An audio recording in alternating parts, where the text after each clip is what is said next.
Okay, let's look at the cylinder here. This is a double acting cylinder.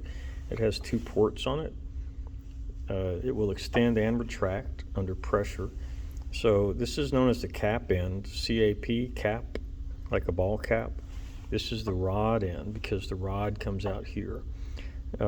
This is usually connected to the port A on the directional control valve. So here's the directional control valve. Port A right here. So this fitting here I would connect to the rod end of the cylinder. So right now this is retracted. That means that this is full of oil.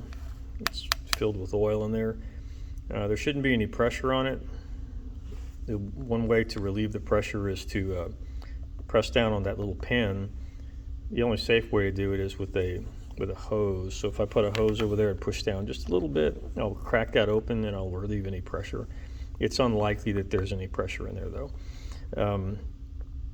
But I should always assume that there is some. So for example, if I was going to take this fitting out, before I take the fitting out, I want to relieve the pressure. So what I would want to do is try my best to connect the hose and slowly connect it so it can bleed out any pressure that might be inside there.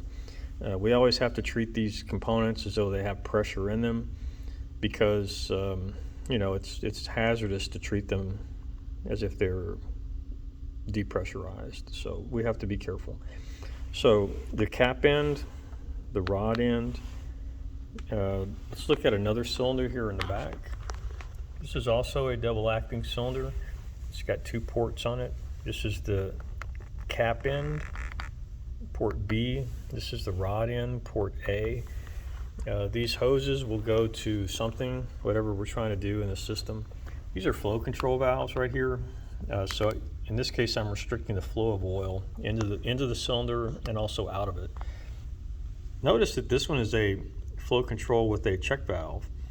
So if I put pressure on B side right here, it's going to go past the flow control. So the check valve will act like a bypass to let the oil pass right by the restriction here.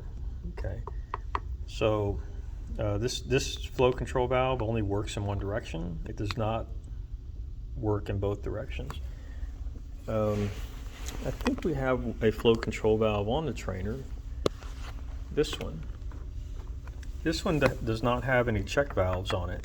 So this will restrict the flow of oil in both directions. So again, if you need that, then this is the valve type that you need. If you don't want restriction in both directions, you want to use a flow control with a check valve in it. Okay. I think that's enough for the cylinders. One other thing that I'll say is you can see that these are different diameters.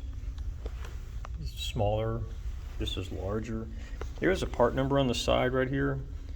So if you're interested in the physical properties of this cylinder, you would look up the part number. It's a Bimba cylinder. They make pneumatics as well. So look up the part number, get the specifications on the piston size. You can get the area of the piston. We know that the force that this cylinder can produce is based on the pressure that's applied to it through the oil and the area of the cylinder. So larger cylinders like this one can generate more force than a smaller cylinder like the one in the back here. Okay. I think that's all I want to say at this point on this topic.